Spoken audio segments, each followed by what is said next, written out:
Hamas के आतंकी भी इजराइल पर हमला कर रहे हैं। जी हां, बड़ी खबर आपको बता रहे हैं। इजराइल में हमास के आतंकियों ने हमला बोला है। इजराइल के एक परिवार में घर में घुस आए आतंकी और परिवार के एक बुजुर्ग की गोली मारकर हत्या भी की है।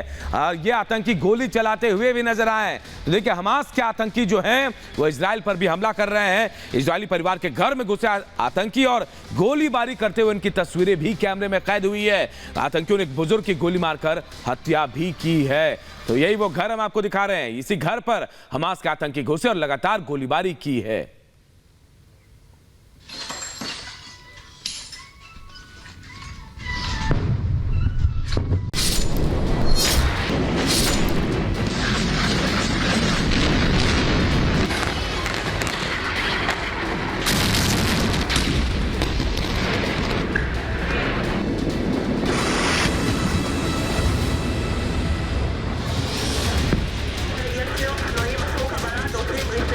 7 अक्टूबर का ये वीडियो जब हमास ने इजरायल को चोट पहुंचाने की नीयत से जंग का आगाज किया था। गाजा सीमा से हमास के आतंकियों ने इजरायल पर हमला किया था।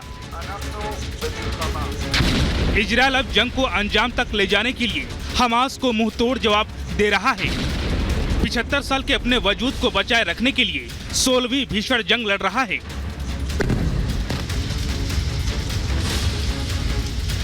इजरायली सेना लगातार गाजा में कूच कर रहे हैं।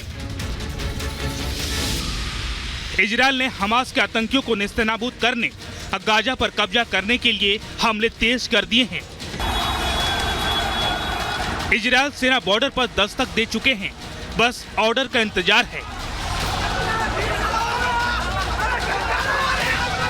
प्रतिशोध के लिए इजराइल पूरी तरह से तैयार है और तैयारी सरहदों पर कर ली गई है। मैं विजय सुरेंद्र शाह से कहूंगा कि आपको ठीक पीछे दिखाएं तो हम इस वक्त एक ऑपरेशनल बेस के बिल्कुल पास मौजूद हैं और यहाँ पे आप साफ तौर पर देख पा रहे होंगे कि किस तरह से बड़ी मात्रा में टैंक्स को जो है वो तैनात कर दिया गया है। ये तैनाती का मतलब साफ है कि अब इजराइल जो है वो बड़ी मात्रा में नुकसान हमास के आतंकियों को पहुंचाएगा। विजय सुरेंद्र शाह अगर इस तरफ दिखा पाए तो आप हाथ में देखेंगे कि इजरायली सेना के जो सैनिक हैं वो हाथ में आर्टिलरी शेल्स लिए टैंक्स के पास जा रहे हैं, यानी कि इन शेल्स को यहां से फायर किया जाएगा। इस पूरे ऑपरेशनल बेस पे देखेंगे तो बड़ी तादाद में टैंक्स स्थापित कर दिए गए हैं।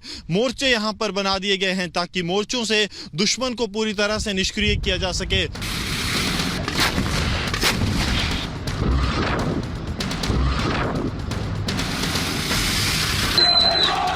इजरायल हमास के साथ सीरिया और लेबनान पर भी पलटवार कर रहा है। ये तस्वीर लेबनान के सैन्य ठिकानों पर बमबारी की है। इस संघर्ष ने दुनिया को भी दो गुटों में बांट दिया है। देशों के बीच धमकियां, चेतावनियां, समर्थन, विरोध के सिलसिले चल रहे हैं। आलम यह है कि एक बेलगाम चिंगारी कभी भी तीसरे विश्व युद्ध की आग धधक सकती है। ये जंग दुनिया को ऐतिहासिक मोड़ पर ले आई है। इस बीच अमेरिका की तरफ से बड़ा दावा किया गया है।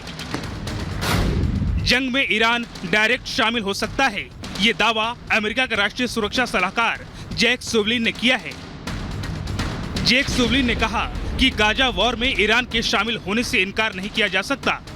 साथ ही जैक सुवलिन के मुताबिक ईरान को चेतावनी देने के लिए ही अमेरिका ने नौसेना का युद्धपोत भूमध्य सागर में भेजा है।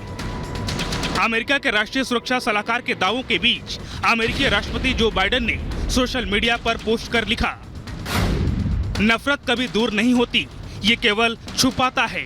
और एक सप्ताह पहले हमने नरसंहार के बाद ये यहूदी लोगों के सबसे भयानक नरसंहार में नफरत को प्रकट होते देखा है। हमें इसे हर रूप में अस्वीकार करना चाहिए।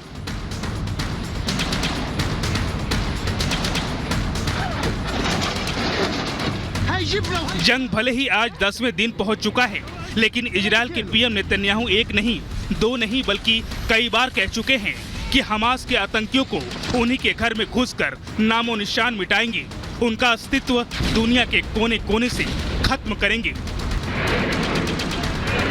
Bureau report, Republic Bharat.